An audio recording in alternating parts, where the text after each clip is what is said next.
Tunduk kepala dan kita berdoa untuk kebenaran firman Tuhan. Malam hari ini ya Tuhan, kami datang di hadapan-Mu dengan penuh ucapan syukur, membilang terima kasih untuk kasih setia dan pertolongan Tuhan dalam kehidupan kami. Sungguh kami bersyukur ya Tuhan untuk waktu yang Tuhan masih beri bagi kami, kesempatan untuk kami beribadah, bersekutu bersama-sama melalui anak-anak Kalumi pada malam hari ini.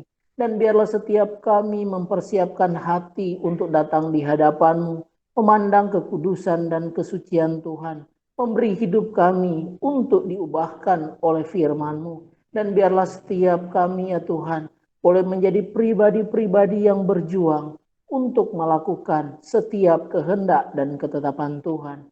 Terima kasih ya Tuhan untuk malam hari ini. Kami berdoa untuk setiap kami yang beribadah, Tuhan menolong kami. Kami berdoa untuk jaringan yang kami pakai melalui media ini, Tuhan juga yang menolong kami. Sehingga ibadah persekutuan yang kami lakukan pada malam hari ini nyata dipimpin dan dituntun oleh Tuhan sendiri. Terima kasih Tuhan, kami mau merenungkan firman-Mu. Berbicaralah Tuhan dalam setiap hati dan kehidupan kami, sehingga kebenaran firman-Mu menjadi nyata bagi setiap kami. Terima kasih Bapa, di dalam nama Tuhan Yesus Kristus, kami bersyukur, kami berdoa. Amin. Shalom, selamat malam buat kita semua. Kita bersyukur untuk kebaikan Tuhan, kita bersyukur untuk pimpinan Tuhan yang boleh kita nikmati sampai pada malam hari ini. Di tengah-tengah kesibukan kita, di tengah-tengah aktivitas kita, kita masih tetap berusaha untuk memberikan waktu kita untuk datang di hadapan Tuhan. Dan secara khusus pada malam hari ini menjadi bagian terakhir di dalam perenungan kita, kitab Habakuk. Dan kita akan belajar bersama-sama di dalam Habakuk pasal yang ketiga, ayat yang pertama sampai ayat yang ke-19 menjadi topik renungan kita pada malam hari ini. Habakuk pasal yang ketiga, ayat yang pertama sampai ayat yang ke-19 akan menjadi perenungan kita. Dan secara khusus saya akan membacakan untuk kita semua mulai ayat 17, 18, dan 19. Demikian firman Tuhan, ayat 17, 18, 19. Sekalipun pohon ara tidak berbunga, pohon anggur tidak berbuah, hasil pohon zaitun mengecewakan. Sekalipun ladang-ladang tidak menghasilkan bahan makanan, kambing domba terhalau dari kurungan, dan tidak ada lembu sapi dalam kandang. Namun aku akan bersorak-sorak di dalam Tuhan, beria-ria dalam Allah yang menyelamatkan aku. Allah Tuhanku itu kekuatanku. Ia membuat kakiku seperti kaki rusa. Ia membiarkan aku berjejak di bukit-bukitku. Malam hari ini menjadi satu bagian penting untuk kita melihat doa Nabi Habakuk. Bagaimana di dalam kehidupannya dia bergumul tentang kehidupan, khususnya bangsa Yehuda.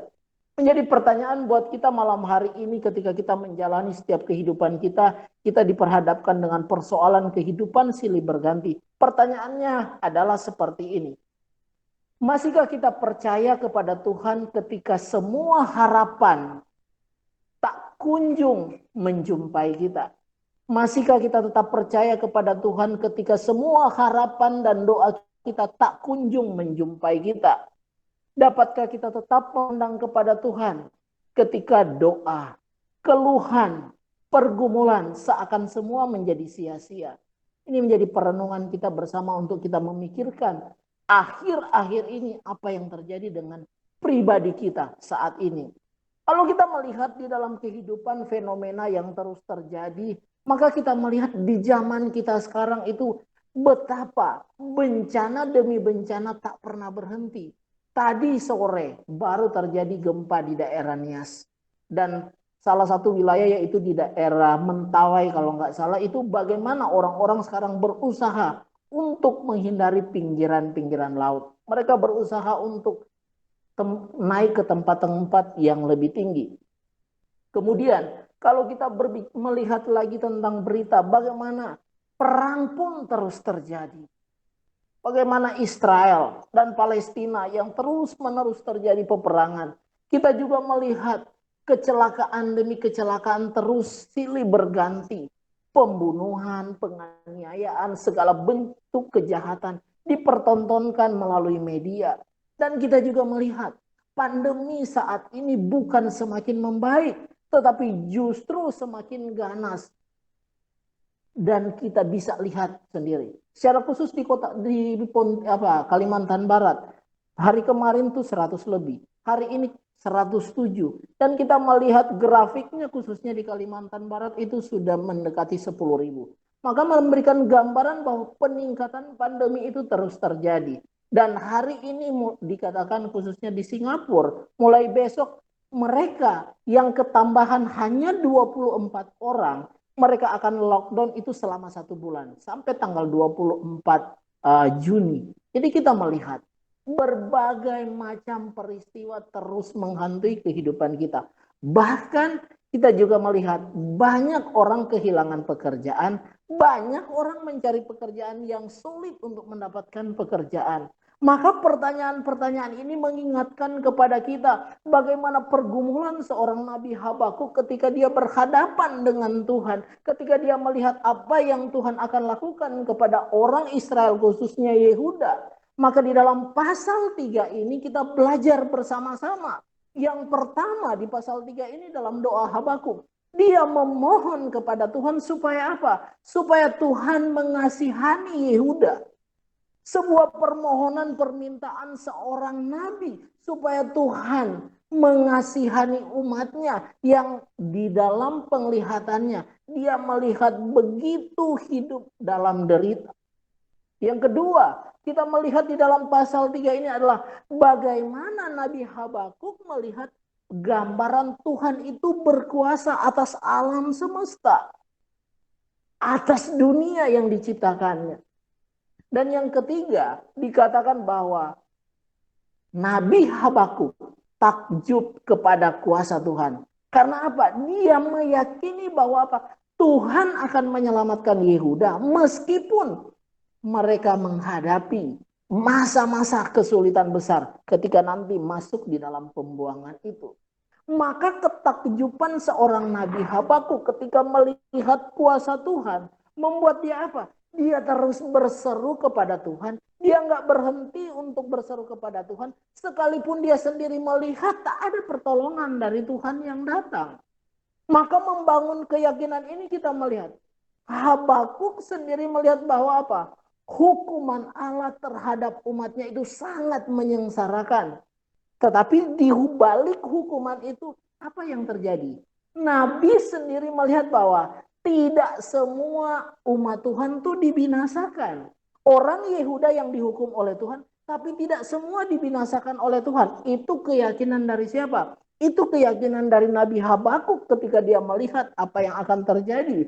Dan dibuktikan di dalam pasal 2, kita sudah belajar minggu-minggu sebelumnya. Bagaimana orang benar akan hidup oleh imannya.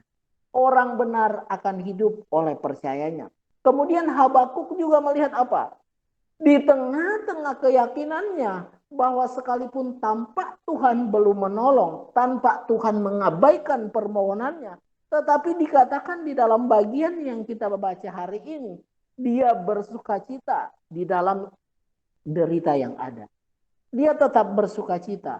Maka kita melihat bagaimana mungkin orang mampu bersukacita di tengah-tengah penderitaan. Ini adalah hal yang sangat mustahil. Bagaimana mungkin kita bersukacita waktu kita kena sakit? Bagaimana mungkin kita bersukacita hari ini kita susah sekali mau makan? Bagaimana kita tetap bersukacita? Hari ini mungkin keluarga kita dipanggil oleh Tuhan. Bagaimana kita bisa tetap bersukacita? Orang-orang di sekeliling kita nggak peduli dengan kita. Bahkan bagaimana kita bersukacita? Untuk bayar kuliah aja kita susah. Harus memohon, meminta supaya orang tua menolong. Orang tua pun bekerja sulit. Bagaimana kita tetap bersukacita dan semangat? Tapi itulah realita kehidupan. Maka di sini dikatakan apa?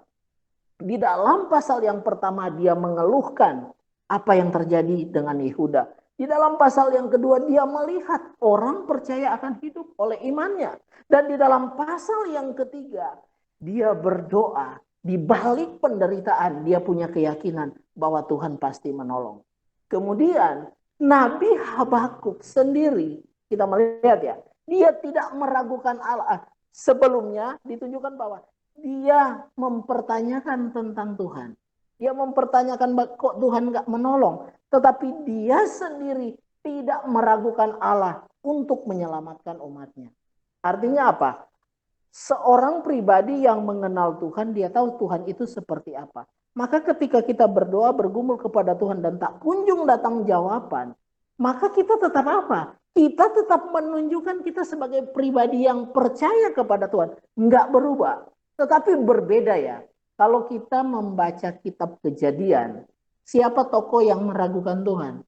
Ada tokoh yang meragukan Tuhan enggak? Kalau kita membaca Kejadian pertama sampai pasal 50, salah satu tokoh yang meragukan Tuhan adalah Abraham. Kok bisa Abraham bapak semua orang yang beriman, tetapi sebelumnya dia menunjukkan keraguan. Tuhan berjanji bahwa melalui keturunanmu yang akan memenuhi bumi. Tetapi di masa tua Abraham, dia meragukan Tuhan dan dia berkata, Tuhan, sebentar lagi aku akan mati. Tapi Tuhan tidak memberikan keturunan kepadaku. Tetapi dalam janji Tuhan, tidak mungkin Tuhan berjanji tak menggenapi. Keraguan dari Abraham, justru dia melihat sendiri bagaimana Tuhan memproses hidupnya. Sampai dia harus yakin bahwa Tuhan akan menepati janjinya. Dan dibuktikan Ishak lahir di masa tuanya.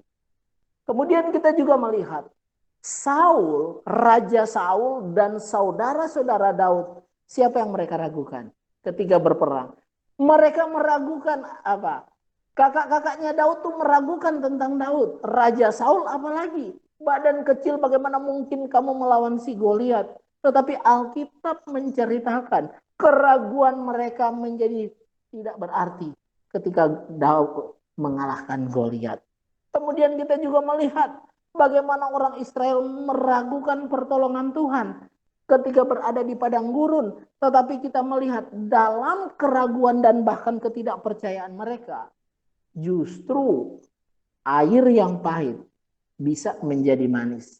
Batu yang begitu keras bisa mengeluarkan air. Tak punya makanan, tapi Tuhan memberikan mereka makanan. Maka dari sini kita melihat keraguan manusia seringkali muncul karena nggak mampu memahami Tuhan. Keraguan kita seringkali muncul. Kenapa? Kadang kita nggak percaya dengan Tuhan. Maka ini menjadi satu apa? Satu pergumulan kita setiap hari bagaimana kita menjalani hidup ini.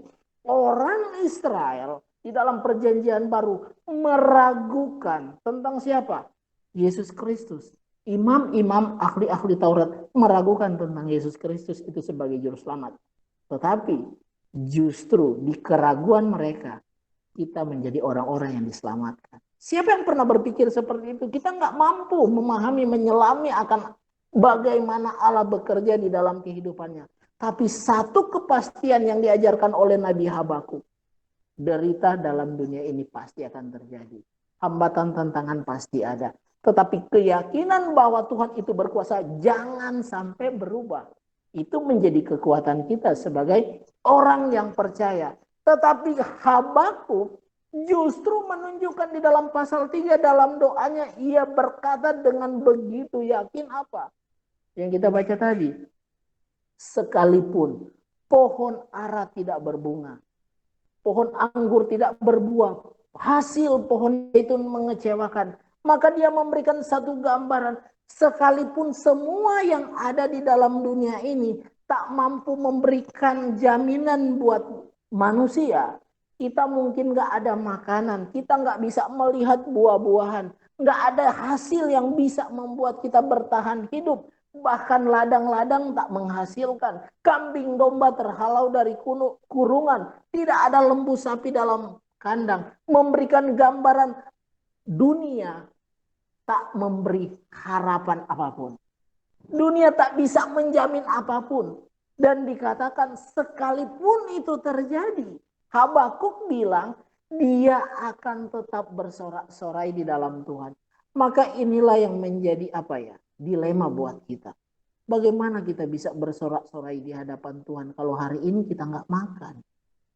Bagaimana kita bisa tetap memuji Tuhan hari ini, besok saya mencari pekerjaan tapi saya belum mendapat pekerjaan. Bagaimana saya bisa tetap memuliakan Tuhan, keluarga saya dalam kesulitan. Bagaimana saya bisa memuji Tuhan?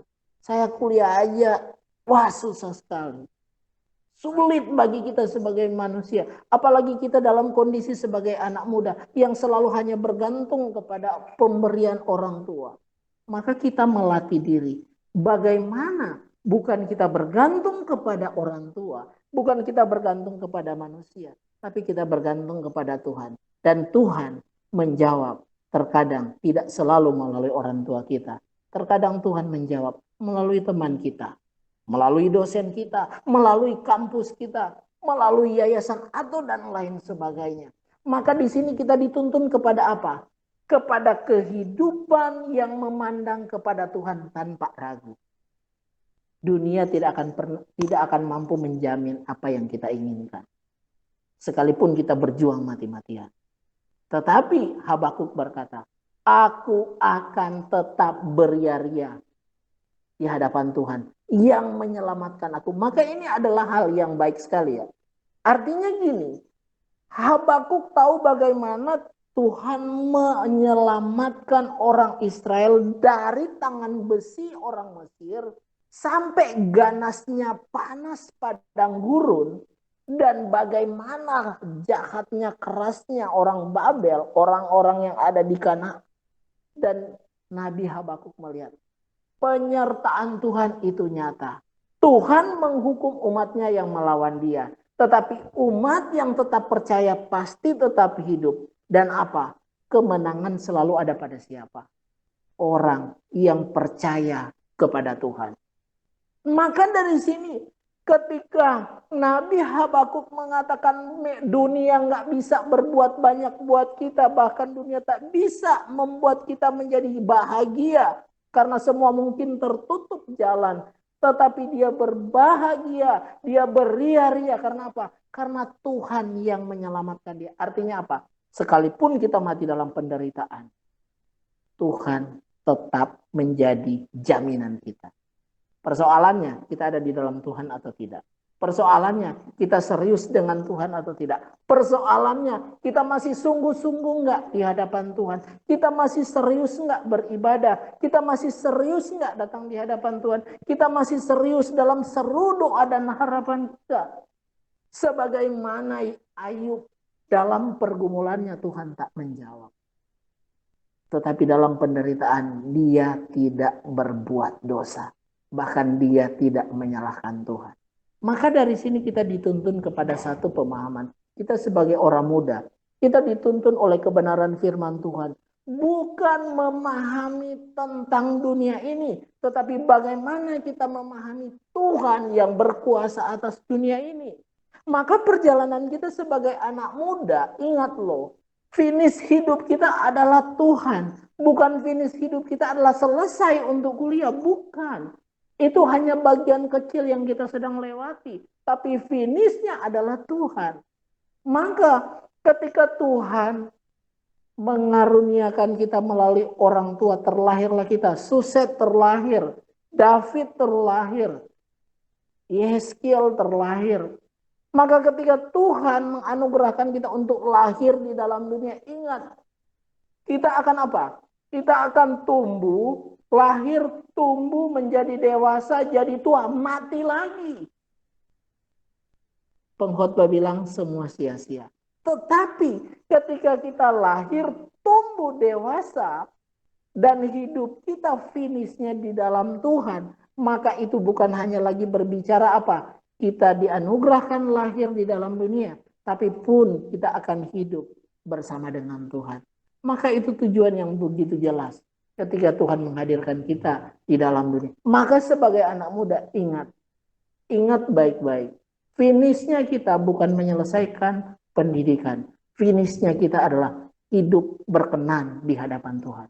Maka hidup kita akan lebih bahagia.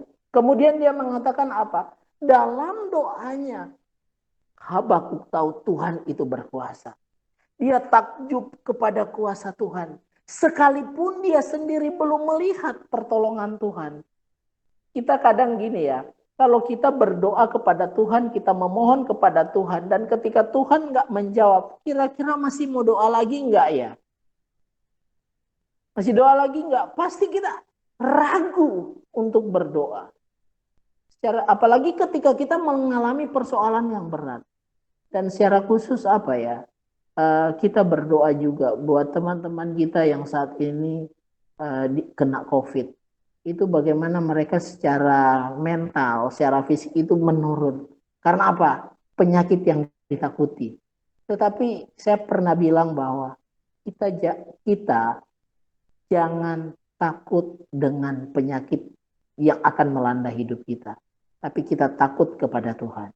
Orang yang takut kepada Tuhan, dia akan selalu siap menghadapi goncangan apapun dalam hidup dia. Karena apa? Karena dia tahu hidup dan matinya bukan ditentukan oleh penyakit itu. Hidup dan matinya ditentukan oleh Tuhan. Waktu saya kuliah tahun 2002 sampai 2006, dosen waktu itu terjadi bom di Hotel Marriott di Jakarta, di Kuningan. Maka waktu bom itu meledak, kami sedang kuliah. Tetapi kata dosen kami, jangan pernah takut dengan bom itu.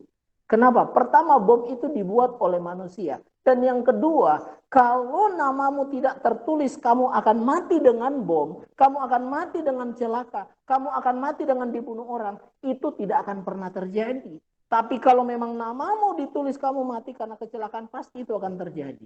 Atau kamu mati karena kena bom, itu pasti akan terjadi. Maka yang kita takuti apa? Bukan masalah kita mau mati atau enggak. Tapi yang kita takuti adalah Tuhan. Karena apa? Dia yang berkuasa atas bumi ini. Maka ungkapan dari Nabi Habakuk mau menunjukkan. Ayat yang ke-19. Allah Tuhanku itu kekuatanku. Bukan pegangan kita hari ini. Ingat ya, ilmu pengetahuan kita, kepintaran kita, kehebatan kita, itu akan luluh lantah. Artinya apa? Akan berakhir sebentar saja kok. Orang manusia sebentar aja di dalam dunia kok. Akan mati, akan habis. Tetapi Allah Tuhanku yang adalah kekuatan itu berbicara apa? Selama-lamanya. Maka itu menjadi landasan kita sebagai orang percaya. Ia membuat kakiku seperti kaki rusa. Ia membiarkan aku berjejak di bukit-bukitku. Kalau di daerah Palestina itu kalau bicara rusa, itu bagaimana rusa bisa manjat tebing. Kalau kita nonton di Discovery itu ada salah satu rusa. Dia mencari makan, bukan cari makan di tengah hutan. Tapi dia mencari makan malah di tebing-tebing batu. Dan dia punya kekuatan, kakinya itu begitu kuat untuk berjalan di tebing-tebing batu itu. Pertanyaan, kenapa dia berjalan-jalan di tebing batu itu? Pertama, karena dia punya kemampuan untuk itu. Yang kedua, karena dia mencari makan, memang mencari makanannya di situ, bukan di hutan. Maka di sini dikatakan, ia membuat kakiku seperti kaki rusa. Artinya apa? Seberat, sesulit apapun medan perjalanan kehidupan kita di masa muda ini. Ingat, kita pasti kuat bersama dengan Tuhan. Kita nggak mungkin, kakimu nggak mungkin goyah bersama dengan Tuhan. Maka ketika kita mengalami kesulitan dalam hidup kita, situasi yang berat saat ini, situasi yang membuat kayaknya kita meragukan Tuhan, ingat loh, jangan sampai kita memposisikan diri seperti orang yang tidak mengenal Tuhan.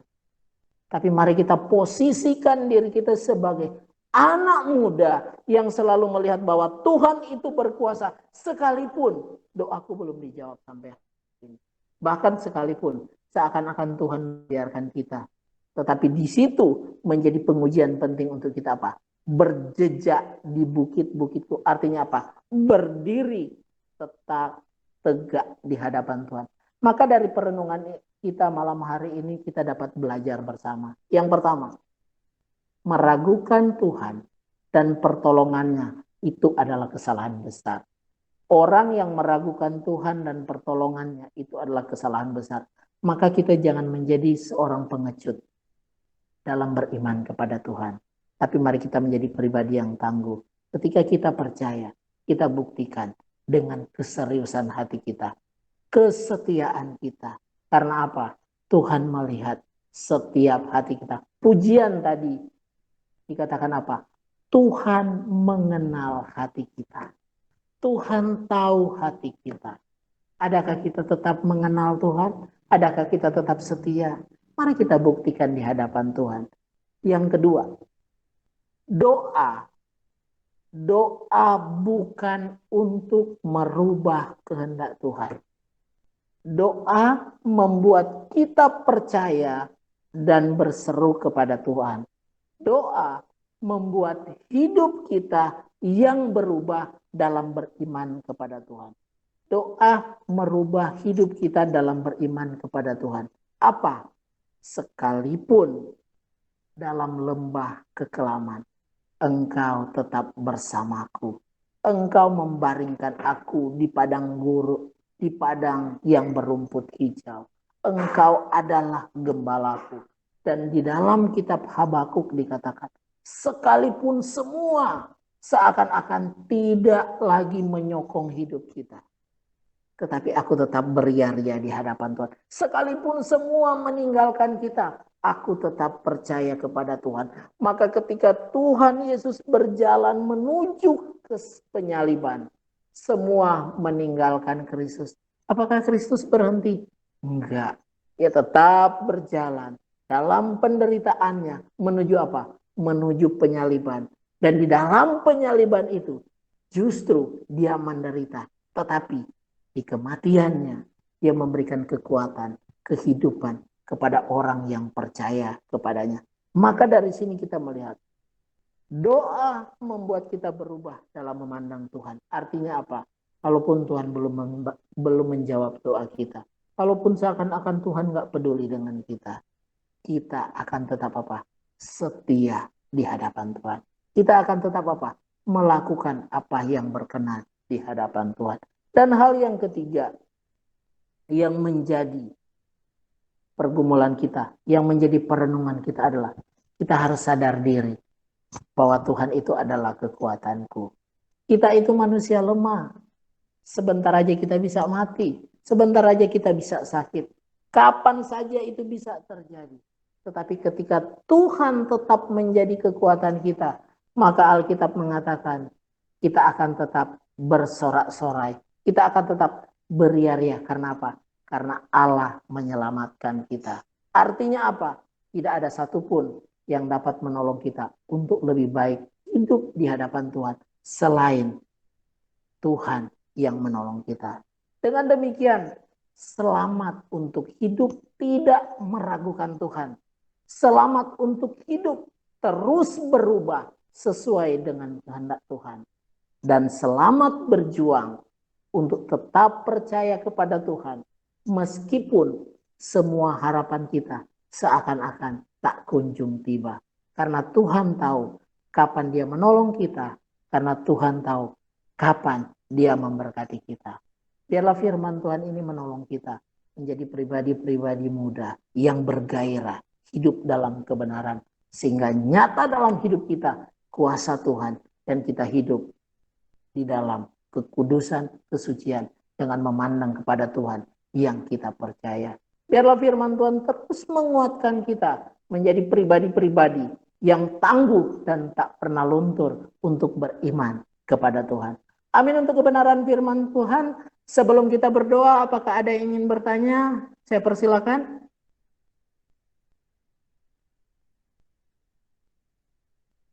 Mungkin ada yang mau feedback dari apa yang didengar atau apa yang didapatkan, silakan.